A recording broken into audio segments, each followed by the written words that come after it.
Welkom in die wêreld van moderne kameras, waar jy die sleutelmodisse sal verken wat fotograwe die buigsaamheid en beheer gee wat nodig is om pragtige beelde te skep. Hierdie modisse is geskik vir verskillende fotografie-omgewings en kreatiewe aspirasies. Outomatiese modus is jou keuse vir vinnige, moeitevrye opnames. Die kamera stel outomaties die blootstelling, witbalans en fokus, sodat jy oomblikke moeiteloos kan vasvang. Dit is perfek vir spontane foto's wanneer tyd van die essensie is. Programmodus bied 'n mengsel van outomatisering en handmatige beheer. Die kamera hanteer die meeste instellings, jy kan ISO en wit aanpas balans. Hierdie modus is ideaal vir diegene wat soek 'n balans tussen gemak en kreatiwiteit. Diafragma prioriteit laat jou toe om die diepte van die veld te beheer deur die diafragma in te stel. Die kamera pas die sluiterspoed teenooreenkomstig aan.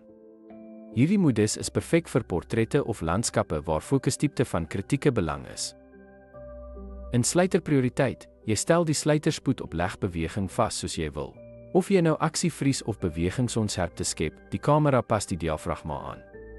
Dit is ideaal vir sport of dinamiese tonele. Handleiding modus gee jou volle beheer oor alle instellings. Dit is perfek vir uitdagende beligting of spesifieke kreatiewe effekte. Hierdie modus bemagtig jou om te eksperimenteer en die grense van jou fotografievaardighede te verskuif. Toneelmodusse vir eenvoudig instellings vir spesifieke scenario's soos portret, landskap of nag. Hierdie voorinstellings is ideaal vir beginners en bied geoptimaliseerde instellings vir algemene tonele, verseker dat jy moeiteloos die beste skoot neem. Ten slotte, die gebruik van programmodusse stel fotograwe in staat om moeiteloos pragtige beelde te skep, wat gemak met artistieke uitdrukking kombineer vir uitstekende resultate in enige omgewing.